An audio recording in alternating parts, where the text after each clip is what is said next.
तो hello student, आज की इस क्लास में आप सभी का स्वागत है। और जैसा कि आप सभी लोग जानते हैं कि हम लोग का एक एनसीईआरटी सीरीज चल रहा था साइंस का, क्लास 6 से लेकर पहले ईयर्थ तक। फिर उसके आगे हम लोग बढ़ने वाले थे। तो क्लास 6 के एनसीईआरटी में हम लोग सब्जेक्ट साइंस कवर कर रहे थे, जिसमें से पहला चैप्टर हम लोग का क्या हो गया था, कंप्लीट हो गया था। आज हम लोग अपना दूसरा चैप्टर क्या करेंगे, कंप्लीट करेंगे। तो चलिए देखते हैं दूसरा चैप्टर क्या है। भोजन के घटक। एक मिनट, थोड़ा मार्कर सही कर लिया जाए, थिकनेस और कम हो जाए। चलो, हो गया। तो इसमें कहा जा रहा है कि अध्याय 1 में हमने उन खाद्य पदार्थों की सूची बनाई थी जिन्हें हम खाते हैं। भारत के विभिन्न भागों में खाए जाने वाले भिन्न भिन्न व्यंजकों के बारे में भी हमने बताया था तथा इन्हें मानचित्र में अंकित किया गया था। तो ये हम लोग पहले चैप्टर में पढ़ चुके थे, जिसमें हम लोग कौन से खाद्य पदार्थ किस किस स्रोत से प्राप्त होंगे और वो किस किस राज्य से आते हैं, उन सब चीज़ों के बारे में हम लोग पिछले क्लास में पढ़ चुके थे। तो उसके लिए आप लोग अपना पहला वीडियो देख लीजिएगा, नहीं पहले क्लास वाला वीडियो क्या करिएगा, देख लीजिएगा आराम से। आगे बढ़ते हैं। आगे कह रहा है कि एक प्रकार के भोजन में चपाती यानी रोटी, दाल और बैगन का भरता हो सकता है, तो दूसरे में चावल, सांबर तथा भिंडी हो सकती है। इसके अतिरिक्त अन्य भोजन में अप्पम, मछली तथा सब्जियां हो सकती हैं। जब हम अलग अलग राज्यों की बात करते हैं तो अलग अलग राज्यों में अलग अलग तरह के खाद्य पदार्थों का उपयोग किया जाता है। जैसे एक एग्जाम्पल यहाँ दिया गया है, जैसे हम लोग अपने उत्तर प्रदेश की बात करें, यूपी की बात करें, या फिर हम लोग जल्द बिहार की बात करें, तो ये लोग अक्सर हम लोग ये चीज खाते हैं, जैसे चपाती यानी रोटी, दाल, बैगन का भरता, ये हम लोग यूज करते हैं, खाते हैं। लेकिन वही साउथ इंडिया में चले गए, दक्षिण भारत में, तो वहां पर क्या होता है, चावल, सांबर, भिंडी, तो वहां लोग सांबर का प्रयोग करते हैं। इसके अतिरिक्त देखा जाए तो इसके अतिरिक्त में हम लोग कहाँ चले आएंगे, भोजन में अप्पम। तो अप्पम कहाँ के लोग खाते हैं, केरल।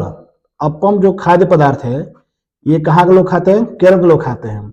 लेकिन ये सांबर की बात की जाए तो जो सांबर होता है वो मुख्य रूप से तमिलनाडु, कहाँ पे, तमिलनाडु, तमिलनाडु।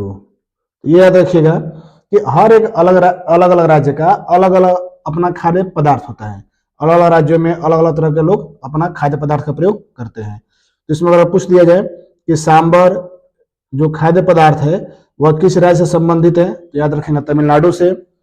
कहा जाए अप्पम, तो अप्पम कहाँ से रिलेटेड है, केरल से रिलेटेड है। ठीक है, चलिए आगे बढ़ते हैं और आगे देखते हैं। जैसे देखिए यहाँ पे चपाती आपको दिखाई दे रही होगी, ये आपकी चपाती, रोटी। आमतौर पर हमारे आहार में अन्न से बना कम से कम एक व्यंजक होता है, यानी जो भी हम भोजन करते हैं उस भोजन में जो भी खाद्य पदार्थ हम लोग प्रयोग कर रहे हैं उसमें कोई ना कोई एक ऐसा खाद्य पदार्थ होगा जो किससे बना होगा, अनाज यानी अन्न से बना होगा।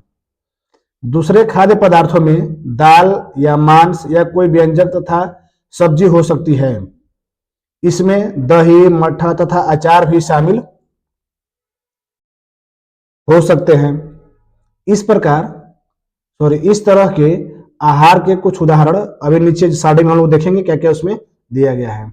तो यानी कहने का मतलब यह है कि जो भी आप खाद्य पदार्थ प्रयोग कर रहे हैं आहार के रूप में, उसमें कम से कम एक ऐसा खाद्य पदार्थ आपका जरूर होगा जिसमें अन्न मिला होगा। जैसे मान लीजिए हम लोग चावल लेते हैं, कभी रोटी लेते हैं, तो ये सब किससे बने होते हैं, अनाज के दानों से बने होते हैं। अभी हम लोग सारणी चेक करने वाले हैं। अध्याय 1 में प्रस्तावित क्रियाकलाप 2 में आपके आपके द्वारा सारणी में दर्शाए गए व्यंजक छाटिए। ये पिछले क्लास में जो हम लोग किए थे उसमें छाटने के लिए कहा जा रहा है। आगे देखिए, चलिए छोड़िए इसको। आगे है कि कभी कभी हम अपने भोजन में वस्तुतः इन सभी व्यंजकों को नहीं ले पाते। यदि हम यात्रा में हो तब हम वही खा लेते हैं जो रास्ते में उपलब्ध हो। जैसे मान लीजिए हम लोग घर पे भोजन करते हैं, तो घर पे भोजन करने में लगभग सभी चीजों का खाद्य पदार्थों का प्रयोग करते हैं। लेकिन मान लीजिए आप कभी यात्रा पे निकल गए या घर से बाहर निकल गए या अपने क्षेत्र से बाहर निकल गए, तो वहां पर उन्हीं चीजों को खा सकते हैं या उन्हीं चीजों का सेवन कर सकते हैं जो आपके रास्ते में या फिर आप जहां जा रहे थे वहां उपलब्ध हो। हम में से कुछ लोगों के लिए यह संभव नहीं हो पाता है कि वह इस तरह के विविध व्यंजन हर समय खा सके। अब जैसे मान लीजिए कि हम लोग अपने स्टेट को छोड़कर किसी अदर स्टेट में जाते हैं या अपने क्षेत्र को छोड़कर किसी दूसरे क्षेत्र में जाते हैं, तो जो खाद्य पदार्थ यानी जो भोजन हम लोग अपने वहां पाते हैं या खाते हैं वो वहां पर उपलब्ध हो या ना हो ये जरूरी नहीं है। तो वहां के जो भी खाद्य पदार्थ हैं ये जरूरी नहीं है कि सभी लोग उसको मतलब खाएं ही। कोई खा भी सकता है, कोई नहीं भी खा सकता है, कोई लगभग सभी चीजों को खा सकता है, कुछ उसमें छांट छूट कर लगभग खा सकते हैं सब। आगे कहा जा रहा है कि आहार में विभिन्न खाद्य पदार्थों के इस तरह के वितरण का कोई न कोई आधार होना चाहिए। क्या हमारे शरीर को विशेष प्रयोजन के लिए विभिन्न प्रकार के भोजन की आवश्यकता होती है? बात सही है। जैसे मान लीजिए जो भी हम लोग भोजन करते हैं उसमें अलग अलग तरह के खाद्य पदार्थ क्या होते हैं, सम्मिलित होते हैं। और जो हमारा शरीर है उस शरीर में भी अलग अलग तरह के पोषक तत्वों की आवश्यकता होती है। कभी आप कार्बोहाइड्रेट के लिए भोजन करते हैं, कभी वसा के लिए, कभी प्रोटीन के लिए, कभी किसी अन्य चीज के लिए। तो हमारे शरीर को जो भी हमारी गतिविधियां होती है शरीर के अंदर, चाहे जो भी हम गतिविधियां करते हैं उसके लिए अलग अलग प्रकार के भोजन की आवश्यकता होती है। ठीक है यहां तक। चलिए तो अगला टॉपिक इसमें यह है कि विभिन्न प्रकार के खाद्य पदार्थों में क्या होता है, यानी जो भी हम लोग खाद्य पदार्थ खाते हैं उन खाद्य पदार्थों में क्या क्या मिला होता है। अब उसी को यहाँ पर क्या करना है, चेक करना है।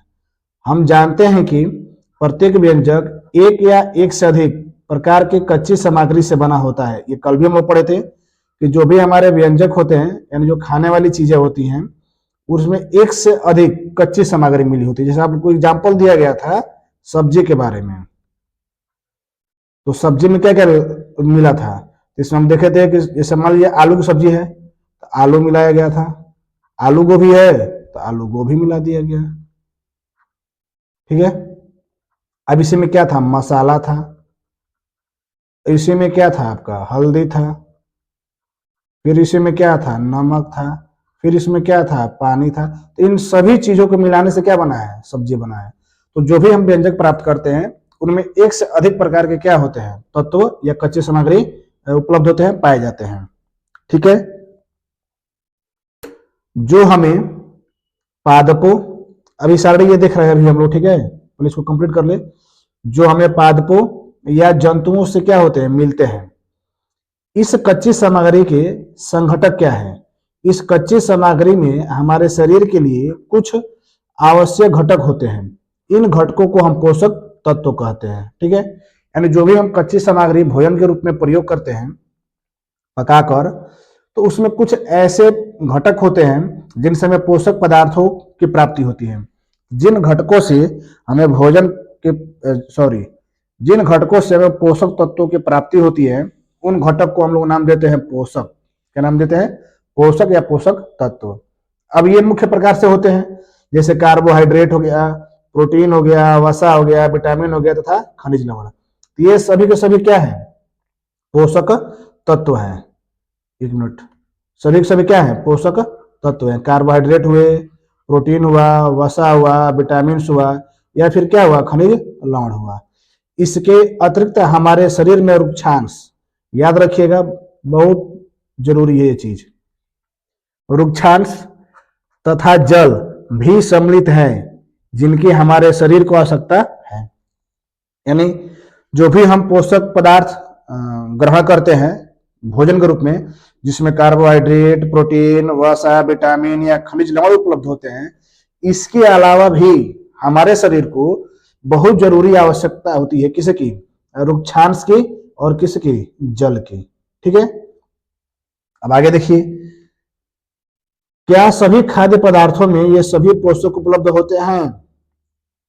हो भी सकते हैं, नहीं भी हो सकते हैं। यानी जो भी ये पोषक तत्व हैं ये कोई जरूरी नहीं कि एक ही खाद्य पदार्थ में हो, अलग अलग खाद्य पदार्थों में भी हो सकते हैं। कुछ साधारण विधियों से हम यह जान सकते हैं कि कच्ची सामग्री या पके हुए भोजन में कौन सा एक या एक से अधिक पोषक उपस्थित है। यानी कुछ तरीके हैं, कुछ विधियां हैं जिनके द्वारा हम ये पता लगा सकते हैं कि जो हम खाद्य पदार्थ या जो भोजन की सामग्री है जिसे हम लोग अपने खाने में प्रयोग कर रहे हैं उसमें क्या क्या मिला है, यानी उसमें कौन सा पोषक तत्व है, कोई एक पोषक तत्व है या एक से अधिक पोषक तत्व है, तो उसका हम लोग पता लगा सकते हैं। उसकी विभिन्न प्रकार की विधियां होती है और उन विधियों के द्वारा हम लोग क्या कर सकते हैं, पता लगा सकते हैं। ठीक है, आगे बढ़िए। आगे ये दिया जा रहा है कि कार्बोहाइड्रेट, प्रोटीन तथा वसा के परीक्षण अन्य पोषकों के परीक्षणों की अपेक्षा क्या है, सरल है।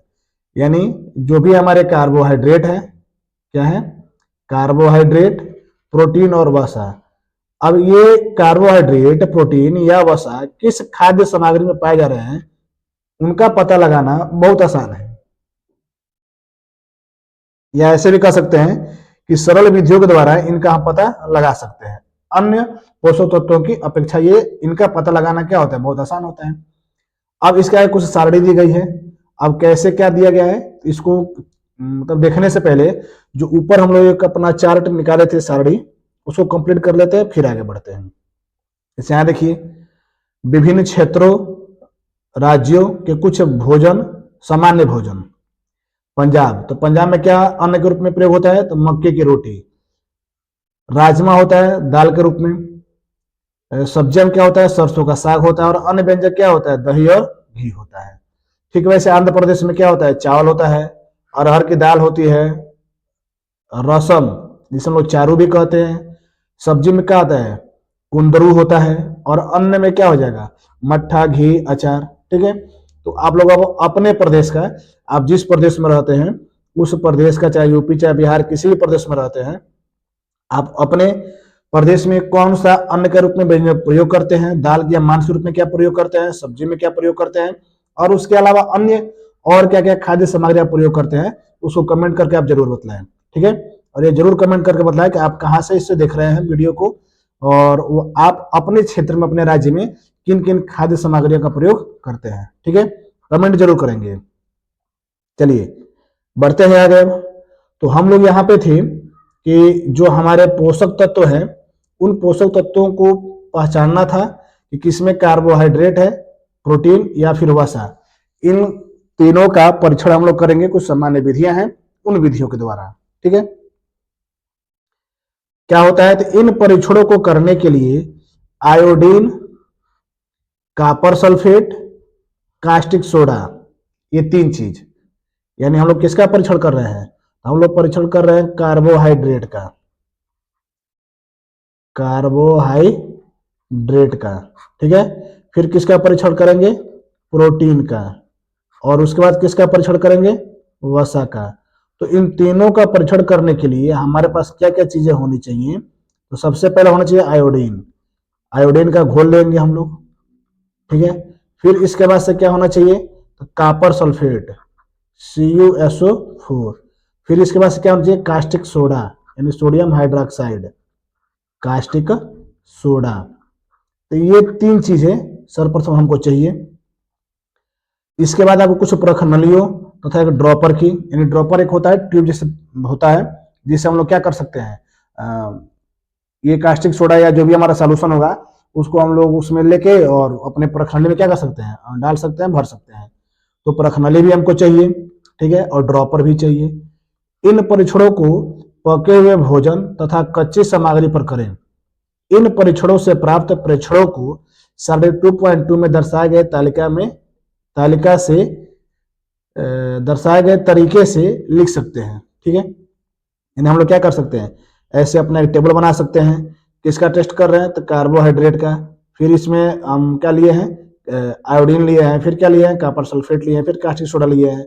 कैसे टेस्ट कर रहे हैं, हम चाहेंगे तो उसको टेबल के रूप में क्या कर सकते हैं, लिख सकते हैं, सिंपल सा। इस सारणी में कुछ खाद्य पदार्थ दर्शाए गए हैं। अपना परीक्षण इन पर या अन्य किसी खाद्य पदार्थ पर कर सकते हैं। ठीक है, यानी जो ऊपर टेबल में दिखाया गया था, कहा जा रहा है कि उसमें परीक्षण इन पर या अन्य किसी उपलब्ध खाद्य पदार्थ पर कर सकते हैं। इन परीक्षणों को सावधानी से कीजिए और किसी भी रसायन को खाने या चखने का प्रयत्न मत कीजिए। याद ये रखना है कि आप जो भी क्या कर रहे हैं, प्रयोग कर रहे हैं, चाहे जिस विधि द्वारा आप ये पता कर रहे हैं किस खाद्य सामग्री में कौन सा पोषक तत्व है, तो जो भी आप रसायन प्रयोग कर रहे हैं ना, उस रसायन का, एक मिनट, उस रसायन को हम लोग क्या करें, टेस्ट नहीं करेंगे, उसको चखना नहीं है, ठीक है। हमें पता चलेगा वो टेस्ट किए, वो निकल गया विषैला, अब परीक्षण करने से पहले आप ही का परीक्षण हो जाएगा, इसलिए हम उसका टेस्ट नहीं करेंगे, ठीक है। चलिए अब आगे बढ़िए। यदि आवश्यक विलयन तत्काल उपलब्ध नहीं है तो आपके अध्यापक निम्न विधि से तैयार करा सकते हैं, यानी जिसका आप टेस्ट कर रहे हैं और टेस्ट करने के लिए जो सॉल्यूशन चाहिए, जो भी जो हम ऊपर पढ़े हैं, यदि वो नहीं है तो आप अपने अध्यापक से पता करके उसको तैयार कर लें। आगे कहा जा रहा है, आइए विभिन्न खाद्य पदार्थों की जांच करके देखें कि किसमें कार्बोहाइड्रेट उपस्थित है। कार्बोहाइड्रेट कई प्रकार के होते हैं। हमारे भोजन में पाए जाने वाले मुख्य कार्बोहाइड्रेट मंड तथा शर्करा के रूप में है। किसके रूप में है? मंड तथा शर्करा। याद रखेंगे, जो मुख्य कार्बोहाइड्रेट होते हैं जिसे हम भोजन के रूप में ग्रहण करते हैं, उसमें कौन कौन होता है? मंड होता है और शर्करा होता है, ठीक है। आगे देखते हैं कैसे क्या प्रयोग करेंगे। यहां देख लीजिए, कुछ चीजें दी गई हैं, जैसे यहां पर दिया गया है, आयोडीन का तनु विलयन बनाने के लिए जल से आधी भरी प्रखनली में कुछ बूंदे टिंचर आयोडीन का मिला दीजिए। यानी जब आपको क्या बनाना हो, आयोडीन का तनु विलयन, तो हम लोग क्या करेंगे, जो प्रखनली लिए हैं उस प्रखनली में आधा जल भरा होना चाहिए, और फिर उसमें आप क्या करिए, टिंचर आयोडीन मिला दीजिए, तो क्या बन जाएगा, आयोडीन का तनु विलयन बन जाएगा। आगे कहा जा रहा है कि कॉपर सल्फेट विलयन 100 मिलीलीटर जल में 2 ग्राम कॉपर सल्फेट घोलने से बन सकता है।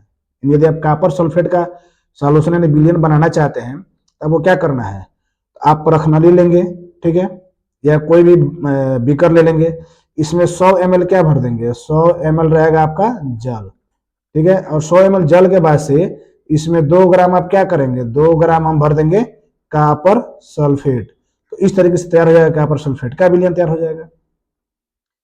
100 मिलीलीटर जल में 10 ग्राम कास्टिक सोडा, यानी फिर हम लोग क्या करेंगे कि 100 ml जल लेंगे, 100 ml क्या लेंगे, H2O लेंगे, और इसमें 10 ग्राम क्या करेंगे, 10 ग्राम NaOH कास्टिक सोडा क्या करेंगे, घोल देंगे, तो हमारा क्या हो जाएगा, कास्टिक सोडा का विलयन मिल जाएगा। इन जो 3 चीजों की आवश्यकता हमको पड़ रही थी, आयोडीन का तनु विलयन, कॉपर सल्फेट का विलयन और कास्टिक सोडा का विलयन, तो इसको आप खुद तैयार कर सकते हैं, और तैयार करने की विधि आपको यहाँ बतलाई गई है कि कैसे आप इसको तैयार कर सकते हैं, ठीक है।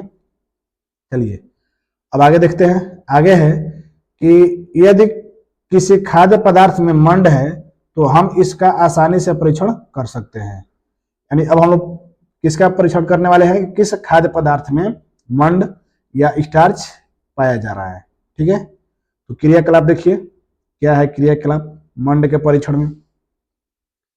परीक्षण के लिए खाद्य पदार्थ या कच्ची सामग्री की अल्प मात्रा लीजिए, इसमें तनु आयोडीन विलयन की 2-3 बूंद डालिए। यानी जिस खाद्य पदार्थ में या कच्ची सामग्री में आप ये देखना चाहते हैं कि इसमें कार्बोहाइड्रेट यानी मंड है कि नहीं है, तो उसके लिए क्या करेंगे, आप उस कच्ची सामग्री का या खाद्य पदार्थ का बहुत ही कम मात्रा लेंगे, ठीक है, और उसके ऊपर क्या करेंगे, तनु आयोडीन विलयन जो अभी ऊपर हम लोगों ने बनाया उसका 2-3 बूंद उस पर गिरा दीजिए। खाद्य पदार्थ के रंग में होने वाले परिवर्तन को देखिए, यानी जैसे ही आप आयोडीन का 2-4 बूंद उस पर गिराएंगे तो आप वेट करें कि उसके रंग में परिवर्तन हो रहा है कि नहीं हो रहा है। क्या यह नीला या काला हो गया? यह नीला या काला रंग मंड की उपस्थिति को क्या करता है, दर्शाता है, ठीक है। जैसे मान लीजिए हमारा कोई खाद्य पदार्थ है, इसका छोटा सा हिस्सा ले लिए यहाँ पर, ठीक है, और इसके ऊपर जैसे देखिए हम दोनों कर रहे हैं सब, यहाँ पर देखिए आ जाओ मंड का परीक्षण, ठीक है। जैसे हमको क्या करना है, ये हमारा क्या है, कुछ खाद्य सामग्री है, इसका आधा सा हिस्सा इस चाकू से काट कर देखिए, इस प्याले में हम लोगों ने क्या किया है, इन दोनों ने रख लिया है। अब ये है आयोडीन और ये है आपका क्या, अभी उसको नाम देगा ड्रॉपर, इसमें से 2-4 बूंद निकाले और इस ड्रॉपर की सहायता से इसके ऊपर क्या किया है, गिरा रहे हैं।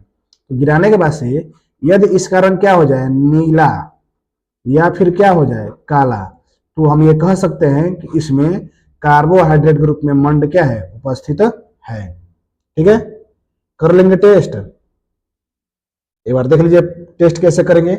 किसी पदार्थ में कार्बोहाइड्रेट रूप में मंड उपस्थित है कि नहीं है, तो उसके लिए क्या करना है, उस खाद्य सामग्री को लेना है, उसमें थोड़ा सा हिस्सा ले लेंगे और फिर उसके ऊपर हम लोग क्या करेंगे, आयोडीन का घोल 2-4 बूंद गिराएंगे, कुछ देर वेट करेंगे, रंग परिवर्तित होगा। यदि उसका रंग नीला अथवा काला पड़ गया तो उसमें हम लोग क्या मान लेंगे कि इसमें मंड उपस्थित है। ठीक है, चलिए आगे बढ़ते हैं। आगे है कि इस परीक्षण को किसी अन्य खाद्य पदार्थ के साथ दोहराइए और जांच कीजिए कि किसमें मंड है। यानी आप अलग अलग खाद्य सामग्री के साथ यह परीक्षण क्या कर सकते हैं, दोहरा सकते हैं और आप देख सकते हैं कि किसमें मंड है या नहीं है। तो मंड उसी में होगा जिसका रंग क्या हो जाएगा, काला हो जाएगा या अथवा फिर क्या हो जाएगा, नीला हो जाएगा। ठीक, चलिए अब आते हैं हम लोग किसका परीक्षण करेंगे, प्रोटीन का। प्रोटीन का परीक्षण हम लोग करने वाले हैं कि प्रोटीन किसी खाद्य पदार्थ में है तो कैसे परीक्षण करेंगे। प्रोटीन के परीक्षण के लिए किसी खाद्य पदार्थ की थोड़ी मात्रा लीजिए। जिस खाद्य पदार्थ का परीक्षण करना है यदि वह ठोस है तो पहले उसका पेस्ट अथवा चूर्ण बनाने की आवश्यकता होती है। जैसे मान लीजिए आप जिस प्रोटीन का क्या करने वाले हैं, परीक्षण करने वाले हैं, यदि वो प्रोटीन किसके रूप में है, ठोस के रूप में है, तो हमें क्या करना है, इसको तोड़ तोड़कर एकदम बारीक क्या बना लेना है, चूर्ण बना लेना है, एकदम महीन चूर्ण पाउडर जैसे बना लेना है।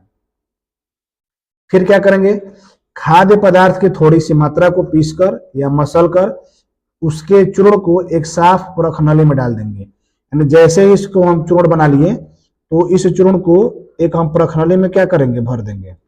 ऐसे आप परख नली लेंगे और इसमें क्या करेंगे, भर देंगे थोड़ा सा। ठीक, अब इसमें 10 बूंद क्या करेंगे, जल डालेंगे। क्या करेंगे, 10 बूंद, 15-20 भी हो सकता है, 10 बूंद क्या करेंगे, जल डाल देंगे इसमें और फिर इसे क्या करेंगे, बढ़िया तरीके से सेक कर लेंगे, इसे हिला लेंगे। तो इस तरीके से हमारा प्रोटीन का क्या प्राप्त हो जाएगा, एक सॉल्यूशन प्राप्त हो जाएगा। ठीक है, जैसे देखिए 10 बूंद जल डालकर उसे अच्छी तरह से क्या करेंगे, हिलाएंगे। अब ड्रॉपर की सहायता से परखनली में 2 बूंद कॉपर सल्फेट का विलयन तथा 10 बूंद कास्टिक सोडा का विलयन। यानी इसके हिलाने के बाद से इसमें क्या करना है, आपको 2 चीज मिलाना है। 2 बूंद मिलाना है किसका, कॉपर सल्फेट का, CuSO4। कम से कम कितना बूंद, 10 बूंद मिलाना है NaOH का, कास्टिक सोडा का या सोडियम हाइड्रोक्साइड का। ठीक है, तो इतना मिलाने के बाद से हम लोग क्या करेंगे, फिर चेक करेंगे। अच्छी तरीके से हिलाकर कुछ मिनट के लिए प्रखनली को रख देंगे। आपने क्या देखा है, क्या प्रखनली के पदार्थ बैगनी रंग का हो गया। बैगनी रंग खाद्य पदार्थ में प्रोटीन की उपस्थिति को दर्शाता है।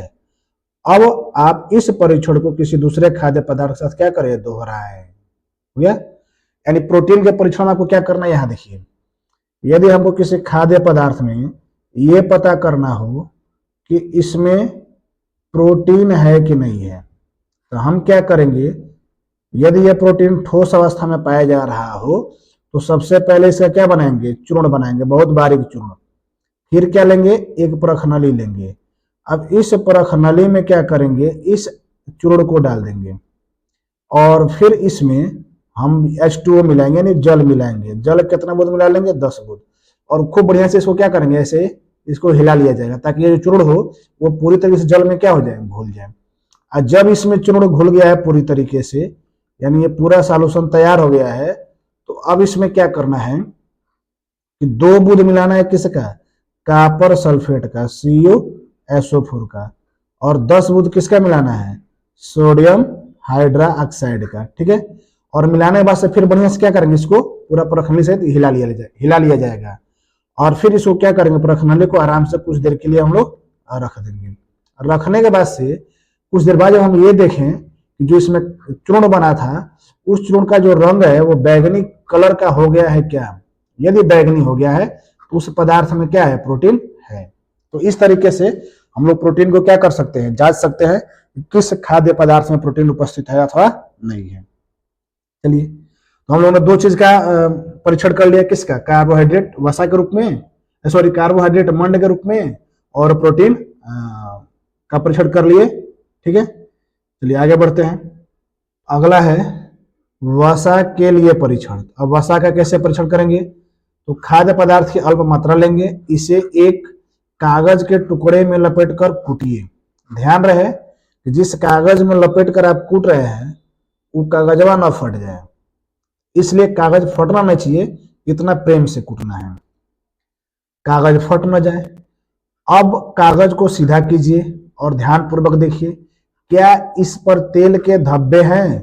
कागज को किसी प्रकाश के सामने लाएं। क्या आपको इस धब्बे से होकर आने वाला धुंधला प्रकाश दिखाई देता है? हमको क्या करना है, जिस किसी पदार्थ में हमको ये पता करना है, परीक्षण करना है, टेस्ट करना है कि इसमें वसा है कि नहीं है, तो हम लोग क्या करेंगे, उस खाद्य पदार्थ को खूब बढ़िया से कागज में लपेट देंगे चारों ओर से, उसको थोड़ा मरोड़ देंगे, अच्छे से पीट पाट के ठीक कर देंगे। और फिर क्या करेंगे, उस कागज को उस खाद्य पदार्थ से बाहर निकालेंगे और कागज को एकदम सीधा कर लेंगे, एकदम प्लेन कर लीजिए। और फिर उसे क्या उसे देखेंगे तो उस पर कुछ तेल के धब्बे दिखाई देंगे। अब क्या करिए, उसको प्रकाश के सामने लाइए।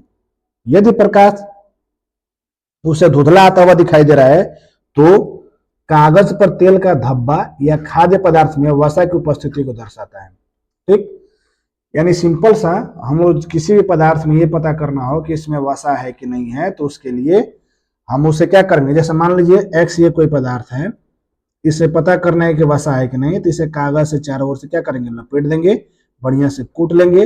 फिर कागज जो ऐसे मरोड़ा गया था उसको क्या करेंगे, हम लोग सीधा कर लेंगे। और करने के बाद इस पर आपको जगह जगह पर तेल के क्या दिखाई देंगे, धब्बे दिखाई देंगे। तो हमसे ये पता चलेगा कि इसमें क्या लगा है, सॉरी इस पदार्थ में क्या है, वसा है। फिर इसे हम लोग क्या करेंगे, कागज को सूर्य के प्रकाश के सामने लाइए। सूर्य के प्रकाश के सामने लाएंगे, जिस इसमें जो जल होता है वो जल क्या हो जाएगा, कुछ वाष्प बन के बाहर निकल जाएगा, प्रकाश धुंधला आता हुआ आपको दिखाई देगा, तो हम लोग क्या कह देंगे, इसमें वसा है। ठीक है, आगे देखिए। खाद्य पदार्थ में कभी कभी जल की भी कुछ मात्रा हो सकती है। इस दशा में इन पदार्थों को कागज पर धीरे धीरे रगड़िए और कुछ समय के लिए कागज को सुखा लीजिए, उसे धूप में रख देंगे, ताकि यदि खाद्य पदार्थ में कुछ जल आया हो तो वो सूख जाए।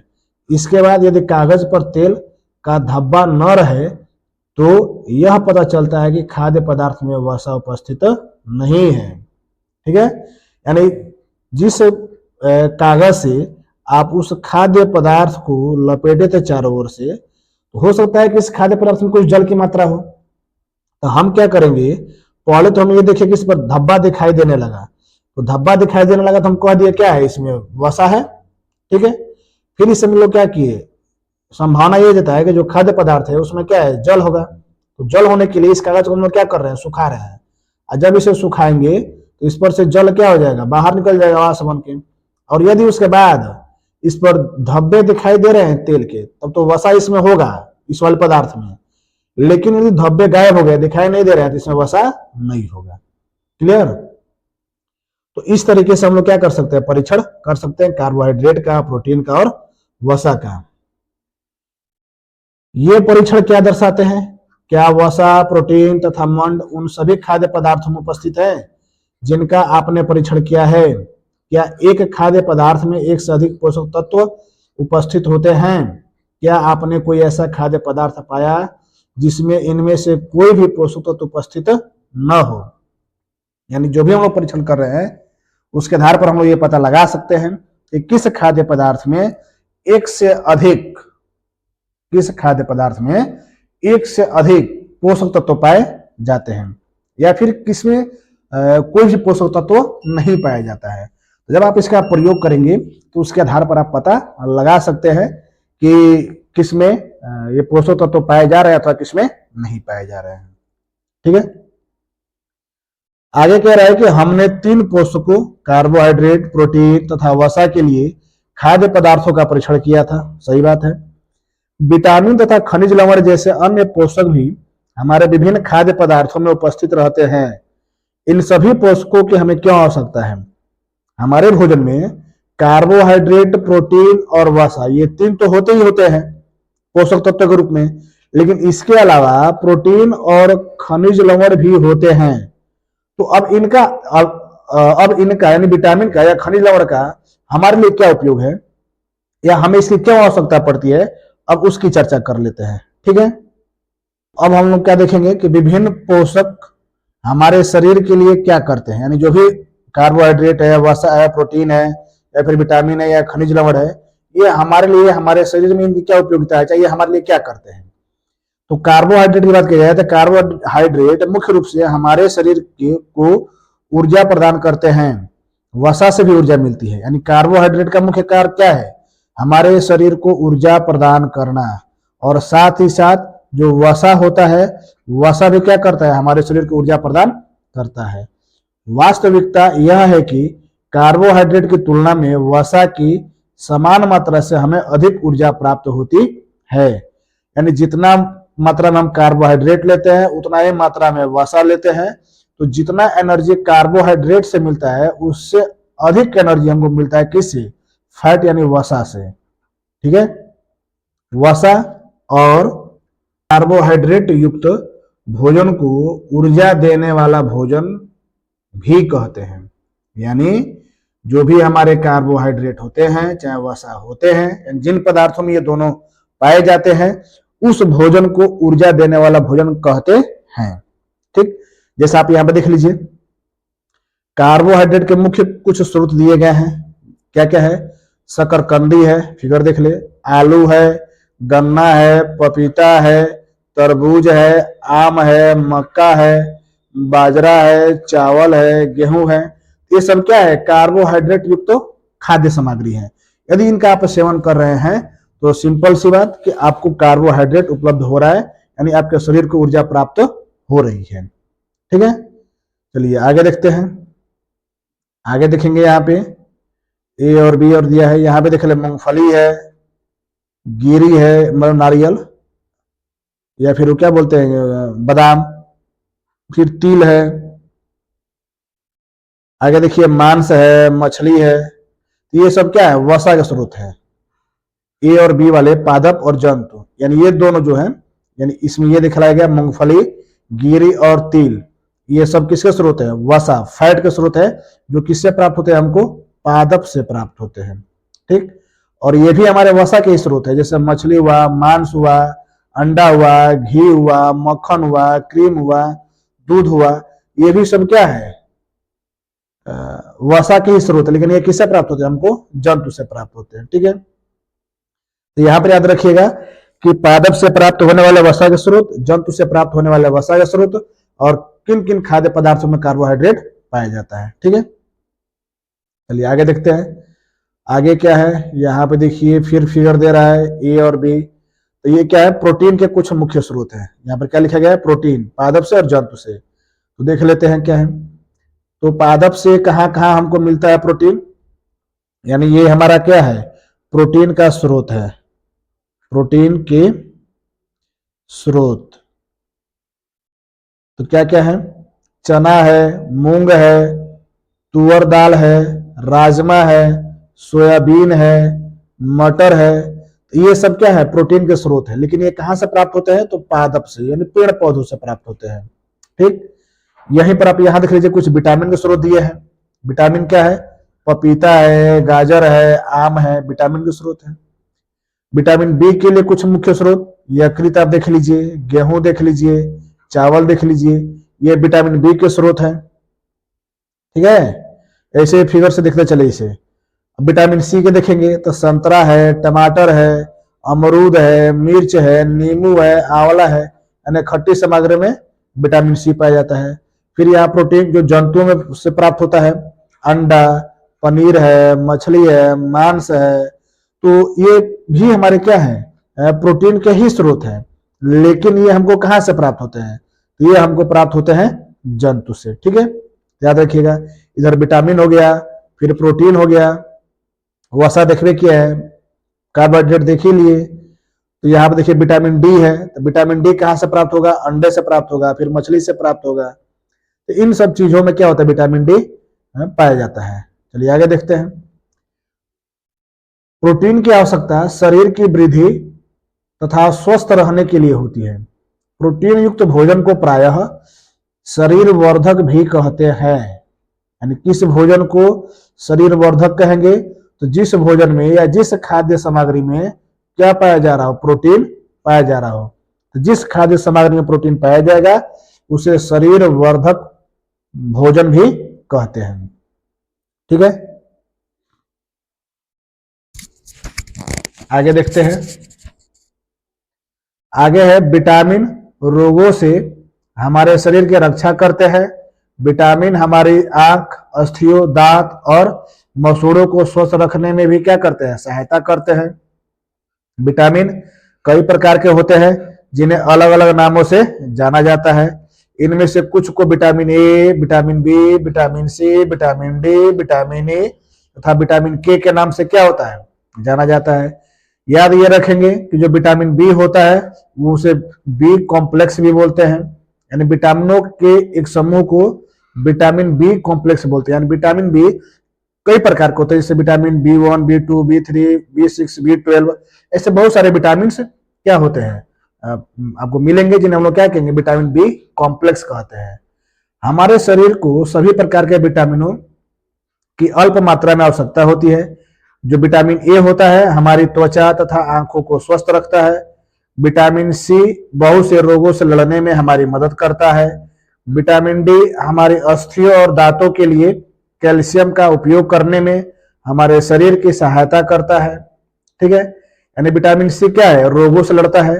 विटामिन ए क्या करता है? हमारी त्वचा और आंखों को क्या करता है? स्वस्थ रखता है।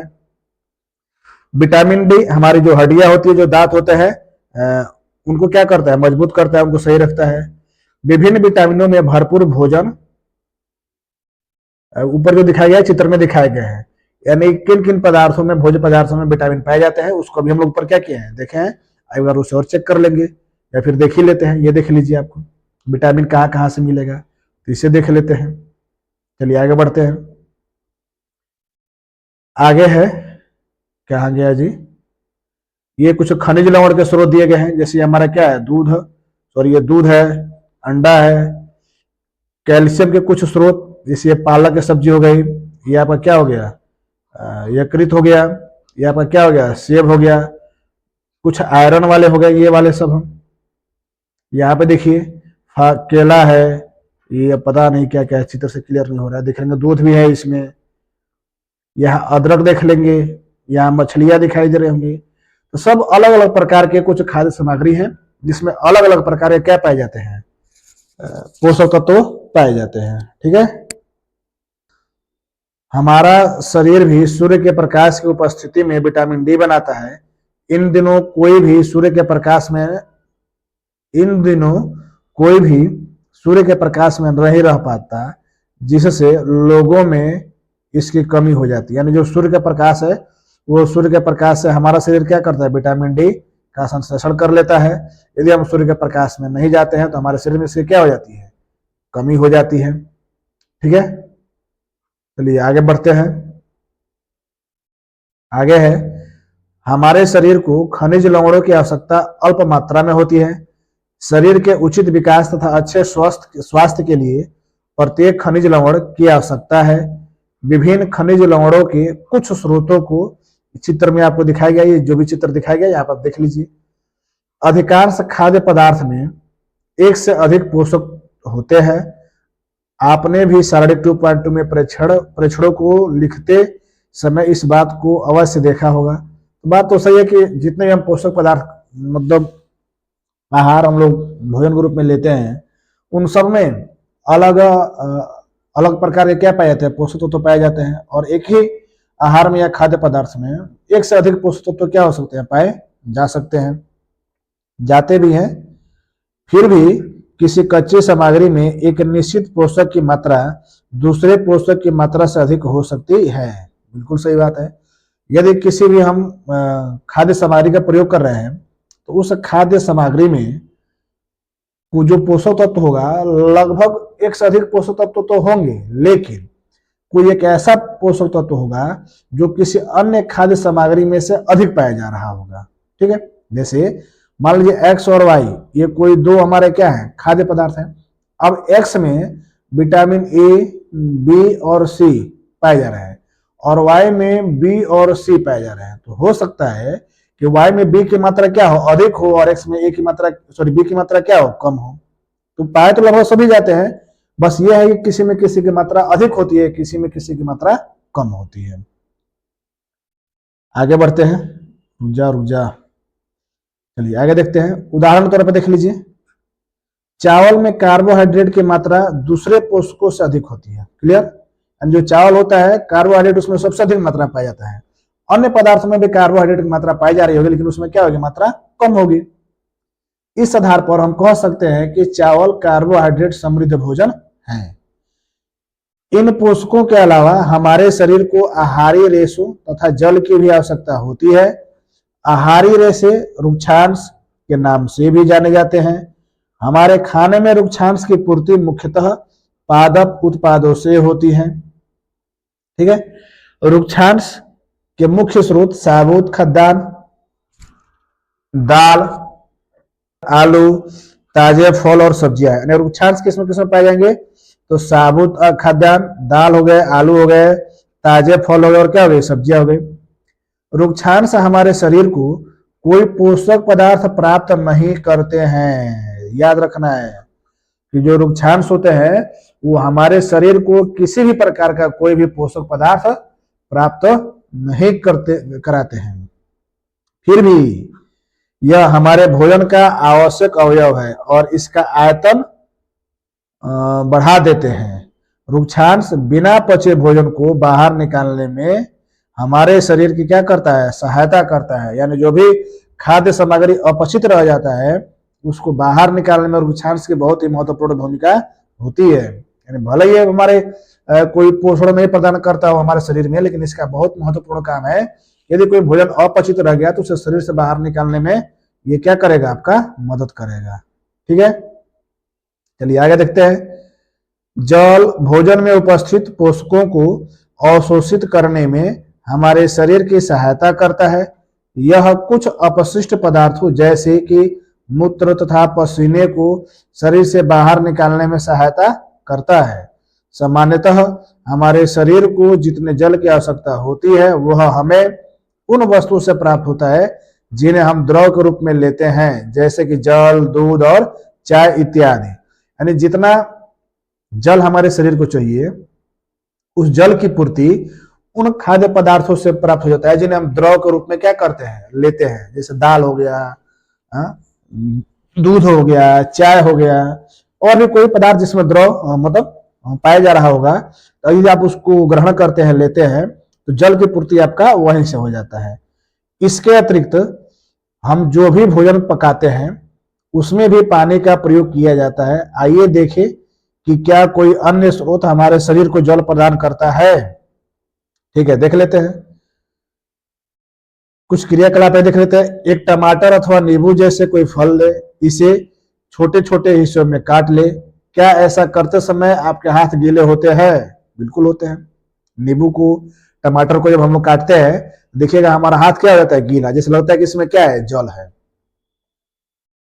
जब भी आपके घर में किसी फल या सब्जी को काटा, छीला या मसला जाता है तब ध्यानपूर्वक उसका निरीक्षण करें।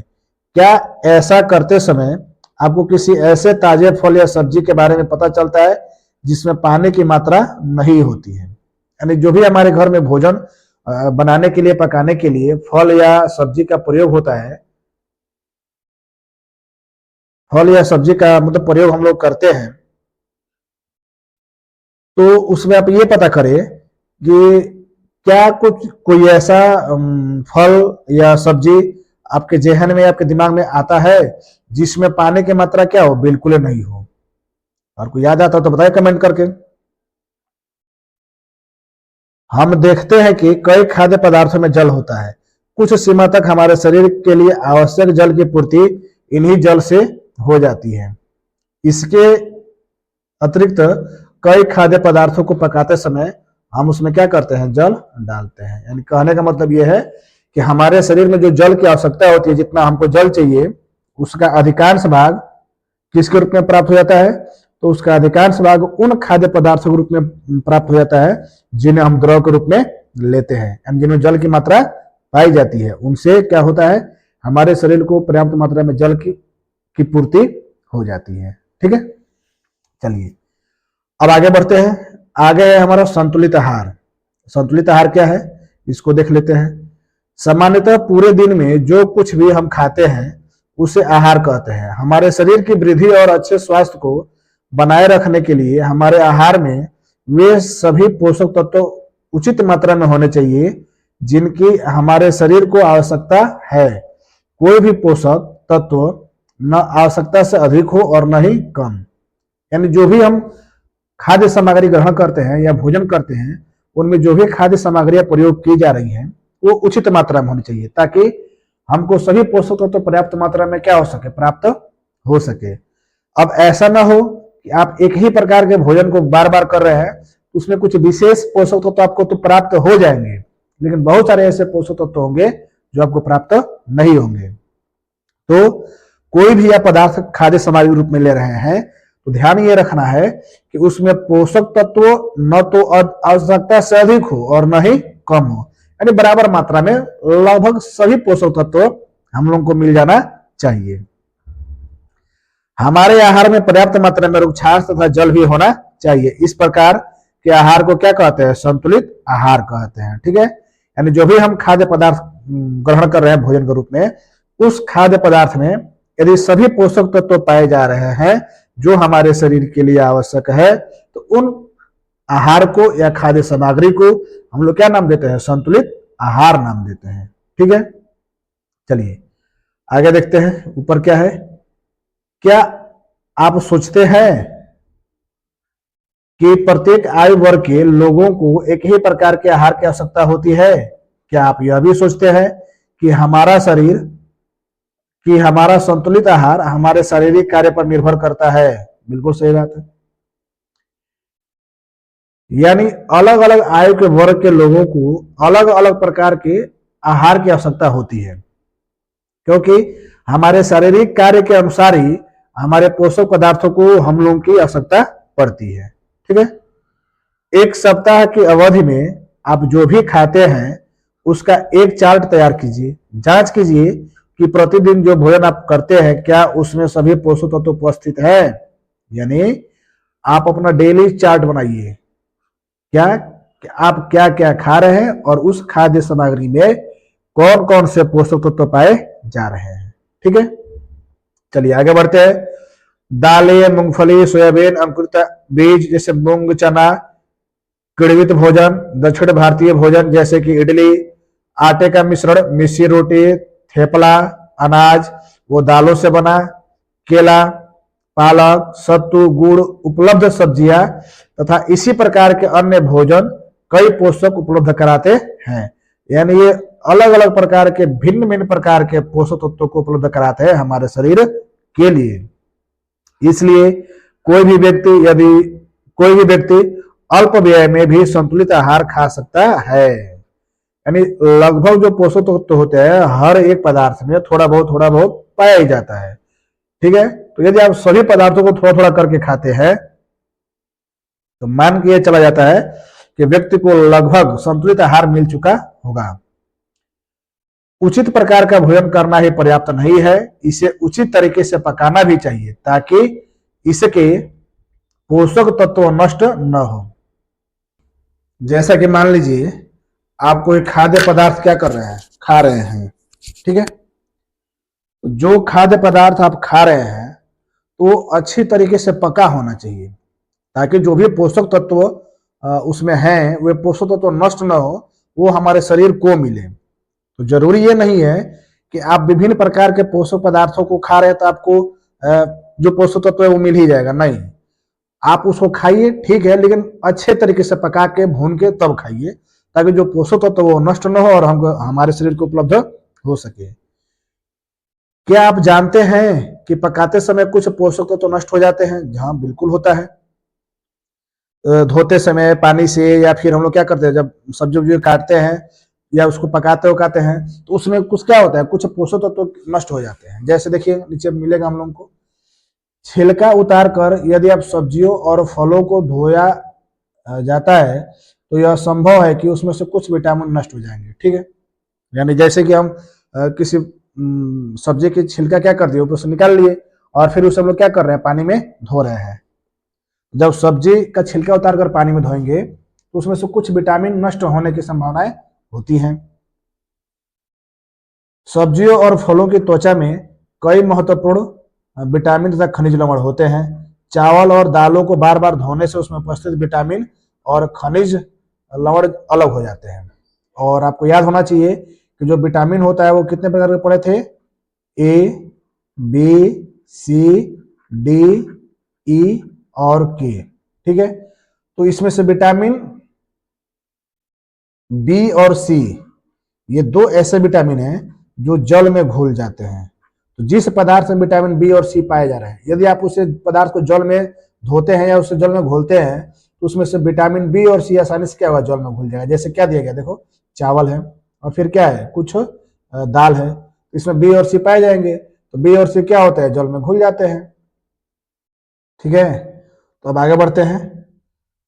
हम सभी जानते हैं कि पकाने से भोजन का स्वाद बढ़ता है तथा इसे पचाने में आसानी होती है। इसके साथ साथ पकाने में कुछ पोषक तत्वों की हानि भी हो सकती है। यदि भोजन पकाने में अत्यधिक जल का उपयोग किया जाता है और बाद में उसे फेंक दिया जाता है तो कई लाभप्रद प्रोटीन तथा खनिज लवणों की हानि हो जाती है। ठीक है, तो इस चीज का ध्यान रखेंगे आप लोग। पकाने में विटामिन सी आसानी से गर्मी से क्या हो जाते हैं, नष्ट हो जाते हैं। यानी जब भोजन को हम लोग ज्यादा पकाते हैं तो ज्यादा पकाने से जो विटामिन सी होता है वो गर्मी पाकर क्या हो जाता है, नष्ट हो जाता है। क्या यह उचित नहीं होगा कि हम अपने आहार में फल और सब्जियों को भी सम्मिलित करें? बिल्कुल होगा। जो भी आप भोजन कर रहे हैं, जो भी खाद्य पदार्थ ग्रहण कर रहे हैं, उसमें सब्जियों के अलावा फल और जो कच्ची सब्जियां है उसका भी सेवन कर सकते हैं, ताकि उसमें जो विटामिन और खनिज लवण है वो हमको क्या हो सके, प्राप्त हो सके। बूझों ने सोचा कि हर समय वसा युक्त खाना ही सर्वोत्तम भोजन है। एक कटोरी कार्बोहाइड्रेट युक्त भोजन की अपेक्षा एक कटोरी वसा युक्त भोजन अधिक ऊर्जा देगा। क्या ऐसा नहीं होता? इसके पहले भी हम लोग पढ़ चुके हैं कि यदि हम लोग एक एक कटोरी की बात करें, एक कटोरी कार्बोहाइड्रेट लेते हैं और एक कटोरी क्या लेते हैं, वसा युक्त भोजन लेते हैं, तो दोनों को खाएंगे तो वसा युक्त भोजन से क्या होगा, आपको एनर्जी ज्यादा मिलेगी अपेक्षा कार्बोहाइड्रेट के। तो जो बूझो है वो यही सोच रहा है कि हम लोग हर समय केवल वसा युक्त वाला ही भोजन करें ताकि हमको ऊर्जा क्या हो, पर्याप्त मात्रा में मिल जाए। अतः उसने तली हुई चीजें, समोसा, पूड़ी, मलाई, रबड़ी, पेड़ा आदि प्रचुर वसा युक्त भोजन ही खाया और इसके अलावा कुछ नहीं खाया। ठीक, क्या आप सोचते हैं कि वह ठीक था? नहीं, बिल्कुल नहीं होगा, क्योंकि भाई वो एक ही प्रकार का, यानी एक ही प्रकार मतलब वो केवल उन्हीं पदार्थों को या आहार को ग्रहण कर रहा है जिसमें क्या पाया जा रहा है, वसा। उसको तो केवल वसा युक्त पदार्थ में से जो पोषक तत्व होंगे वही ना उसको मिलेंगे, बाकी और तो मिलेगा नहीं। जैसा मान लीजिए अब जैसे सब्जी हो गया या फिर जैसे मान लीजिए दाल हो गया, तो यहाँ पर देखेंगे ये दाल तो खा नहीं रहा है, तो अब दाल में जो पोषक तत्व पाए जाएंगे इसको तो मिलेगा नहीं, नहीं मिलेगा तो इसको संतुलित आहार प्राप्त नहीं होगा। जब संतुलित आहार प्राप्त नहीं होगा तो इसका स्वास्थ्य बिगड़ेगा, इसके अलावा कुछ नहीं। क्या आप सोच सकते हैं कि वह ठीक था? निसंदेह नहीं। इतना अधिक वसायुक्त भोजन खाना हमारे लिए, जितना अधिक हम लोग वसा, देखिए यही तो है, बुझो देख लीजिए कितना अधिक वसा खाया है, गोल मटोल हो गया है, हमारे लिए बहुत हानिकारक हो सकता है। हमारे भोजन में वसा की मात्रा अत्यधिक मोटापे के कारण बनती है। यानी हम ज्यादा मात्रा में भोजन वसा वाला करते हैं तो क्या होता है, हमारे शरीर में मोटापा बढ़ता है। ठीक है, अगला है अभावजन्य रोग।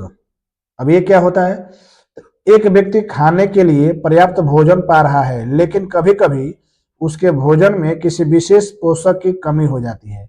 यदि यह कमी लंबी अवधि तक रहती है तो वह व्यक्ति उसके अभाव से ग्रसित हो सकता है।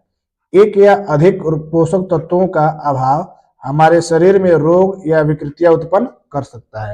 यानी जब कोई व्यक्ति केवल एक ही प्रकार का भोजन ग्रहण करता है तो उसमें होता क्या है, एक विशेष प्रकार का जो पोषक तत्व है उसके शरीर में कम मात्रा में पाया जाता है। ठीक, अब उसका जिसके कारण से वो क्या हो जाएगा, रोग ग्रसित हो जाएगा, उसके शरीर में विभिन्न प्रकार की बीमारियां उत्पन्न हो जाएगी, उसमें विकृतियां आ जाएंगी। तो वे रोग जो लंबी अवधि तक पोषकों के अभाव के कारण होती है उन्हें अभावजन्य रोग कहते हैं। ठीक है। यदि कोई व्यक्ति अपने भोजन में पर्याप्त प्रोटीन नहीं ले रहा है तो उसे कुछ रोग हो सकते हैं, जैसे वृद्धि का अवरुद्ध होना। यदि आप प्रोटीन नहीं लेंगे तो आपकी वृद्धि रुक जाएगी, चेहरे पर सूजन हो जाएगा, बालों का रंग का उड़ना यानी बालों का रंग बदल जाएगा, त्वचा की बीमारियां हो जाएंगी, पेचिश हो जाएगा इत्यादि, यदि आप प्रोटीन नहीं लेते हैं तो। यदि प्रोटीन तथा कार्बोहाइड्रेट दोनों ही किसी व्यक्ति के आहार से एक लंबे समय तक अनुपस्थित रहे तो उसकी वृद्धि पूरी तरीके से अवरुद्ध हो जाएगी। ऐसा व्यक्ति बहुत दुबला पतला हो जाएगा, वह इतना दुबला हो जाएगा कि चलने में भी क्या होगा, असमर्थ। कब? जब आप भोजन के रूप में प्रोटीन और कार्बोहाइड्रेट एक लंबे समय तक नहीं ग्रहण करते हैं तब। विभिन्न विटामिनों और खनिज लवणों के अभाव में विभिन्न रोग अथवा विकृतियां हो सकती है। इसमें कुछ सारणी नीचे दी गई है जिसको हम लोग देखेंगे। आगे देखते हैं। सभी अभावजन्य रोगों की रोकथाम संतुलित आहार लेने से की जा सकती है। इस अध्याय में हमने स्वयं से यह जानने की कोशिश की कि विभिन्न क्षेत्रों के भोजन में इतनी अधिक विविधता होते हुए भी आहार में पोषक तत्वों का वितरण सामान्य है। यह वितरण हमारे भोजन में आवश्यक पोषक तत्वों की उपस्थिति को सुनिश्चित करता है। ठीक है। तो इस चैप्टर में हम लोग क्या समझे कि अलग अलग क्षेत्रों में अलग अलग प्रकार के भोजन उपलब्ध है, लोग भोजन करते हैं, लेकिन जो उसमें पाए जाने वाले पोषक तत्व है उनका वितरण क्या है, समान है। ठीक है। चलिए अब आगे बढ़ते, आगे देखते हैं क्या है। अब आगे का आपको दिया गया है यहाँ पर एक सारणी। इस सारणी को ध्यान से देखिए, क्या लिखा गया है, विटामिन और खनिज लवणों के अभाव के कारण होने वाले कुछ रोग और विकार। ये विटामिन है और ये आपका विकार यानी अभावजन्य रोग है और उसके लक्षण। तो विटामिन ए से कौन सी होती है रोग, तो क्षीणता दृष्टिहीनता यानी आपको बहुत कम दिखाई देगा। लक्षण कमजोर दृष्टि, अंधेरी रात में कम दिखाई देना, कभी कभी पूरी तरह से दिखाई देना बंद हो जाना। विटामिन B1 बेरी रोग होता है। इसमें क्या होता है लक्षण में, तो दुर्बल पेशियां और काम करने की ऊर्जा में कमी आ जाती है। फिर आइए, कहाँ गया जी, विटामिन सी। तो विटामिन सी में क्या होता है, स्कर्वी रोग होता है। लक्षण मसूड़ों से खून निकलना, घाव भरने में अधिक समय का लगना। विटामिन डी रिकेट्स रोग होता है, अस्थियों का मुलायम होना या मुड़ जाना। कैल्शियम की कमी से क्या होता है, अस्थियां और दंत क्षय विकृत हो जाती हैं, जिसमें अस्थियां कमजोर हो जाएंगी, फिर दंत क्षय होगा। आयोडीन घेंघा रोग होता है जिसे गायटर भी कहेंगे। गर्दन की ग्रंथि का फूल जाना, बच्चों में मानसिक विकलांगता आ जाती है। लोहा से और रक्तता यानी आयरन की कमी हो जाती है, आयरन की कमी से शरीर में रक्त की कमी हो जाती है और क्या हो जाती है, हमको कमजोरी हो जाती है। ठीक है। तो अब यहाँ से हम इसको क्या करेंगे, चेक करेंगे, देखेंगे। यहाँ कुछ प्रमुख शब्दावली है, संतुलित आहार पढ़े हैं, फिर बेरी विटामिन सी, कार्बोहाइड्रेट ऊर्जा प्रदान करेगा। ठीक है। वसा है, ये भी ऊर्जा प्रदान करेगा। खनिज है, पोषक है, प्रोटीन है, रुक्षांश है, अपचित पदार्थों को बाहर निकालने में मदद करता है। स्कर्वी रोग होता है, मंड कार्बोहाइड्रेट रूप में पाया जाता है, विटामिन है। चलिए आगे देखते हैं, ये कुछ सारांश है। हमारे भोजन में मुख्य पोषक तत्वों के नाम कार्बोहाइड्रेट, प्रोटीन, वसा और विटामिन तथा खनिज लवण है। इनके अतिरिक्त भोजन में आहारीय रेशे तथा जल भी होता है। कार्बोहाइड्रेट तथा वसा हमारे शरीर को मुख्य रूप से ऊर्जा प्रदान करते हैं। प्रोटीन तथा खनिज लवण की आवश्यकता हमारे शरीर की वृद्धि तथा अनुरक्षण के लिए होती है। विटामिन हमारे शरीर को रोगों से रक्षा करने में सहायता करते हैं। संतुलित आहार में हमारे शरीर के लिए आवश्यक तत्वों, सभी पोषक तत्वों तथा पर्याप्त रुक्षांशों और जल उचित मात्रा में उपस्थित रहते हैं। हमारे आहार में लंबी अवधि तक एक अथवा अधिक पोषक तत्वों की न्यूनता से विशिष्ट रोग या विकार उत्पन्न हो सकते हैं। ठीक है। चलिए अब यहाँ पर कुछ अभ्यास लिया गया है। हमारे भोजन में के मुख्य पोषक तत्वों के नाम लिखिए। आप जानते हैं कार्बोहाइड्रेट होता है, वसा होता है, प्रोटीन होता है, विटामिन होते हैं और खनिज लवण होते हैं। दूसरा क्वेश्चन क्या रहा है, निम्नलिखित का नाम लिखिए। भोजन को मुख्य रूप से पोषक जो मुख्य रूप से हमारे शरीर को ऊर्जा देते हैं, कार्बोहाइड्रेट। पोषक जो हमारे शरीर की वृद्धि और अनुरक्षण के लिए आवश्यक होते हैं, प्रोटीन। वह विटामिन जो हमारी अच्छी दृष्टि के लिए आवश्यक होता है, विटामिन ए अभी पढ़े हैं। वह खनिज जो अस्थियों के लिए आवश्यक होता है, कैल्शियम। ठीक है। दो ऐसे खाद्य पदार्थों का नाम लिखिए जिनमें निम्न पोषक प्रचुर मात्रा में उपलब्ध होते हैं। अभी हम लोग आप पढ़े हैं, आप कमेंट करके बताएं कि वसा, मंड, आहारी रेशे और प्रोटीन किन दो पदार्थों में पाए जाते हैं। ठीक है, कमेंट जरूर करेंगे आप। अगला है, इनमें से सही कथन को अंकित कीजिए। केवल चावल खाने से हम अपने शरीर की पोषण आवश्यकताओं को पूरा कर सकते हैं? ना, बिल्कुल नहीं कर सकते हैं, गलत हो जाएगा। संतुलित आहार खाकर अभावजन्य रोग की रोकथाम की जा सकती है? बिल्कुल सही। शरीर के लिए संतुलित आहार में नाना प्रकार के खाद्य पदार्थ होने चाहिए? बिल्कुल सही। शरीर को सभी पोषक तत्व उपलब्ध कराने के लिए केवल मांस पर्याप्त है? बिल्कुल गलत। विटामिन डी के अभाव से हो जाता है रिकेट्स। ये भी सब आप पढ़े हैं, आप ऊपर से क्या करेंगे, भर सकते हैं इसे, रिकेट्स। विटामिन सी की कमी से क्या होता है, सॉरी बेरी बेरी होता है, किसके रोग से हम लोग पढ़े अभी, यहां पर देख लेते हैं एक बार। B1 के कारण। B1 के कारण क्या होता है, बेरी बेरी, यानी जो विटामिन B1 होता है उसके कारण से क्या होता है, बेरी बेरी। विटामिन सी के अभाव से क्या होता है, स्कर्वी रोग होता है। और हमारे शरीर में के अभाव में रतौंधी होता है, विटामिन ए। ठीक है, तो यहाँ पर ये दूसरा चैप्टर हम लोग का क्या हो गया, कंप्लीट हो गया, पूरा हो गया। ठीक है, तो एक बार इसको खूब बढ़िया से देख लेंगे, पढ़ लेंगे, समझ लेंगे। और ये वीडियो आपको कैसा लगा एक बार कमेंट करके जरूर बतलाएंगे हमें। और इसी तरीके से हम लोग का ये लंबा सीरीज चलने वाला है एनसीईआरटी साइंस। ठीक है, अभी तो हम क्लास 6 का दूसरा चैप्टर कंप्लीट किया है ना।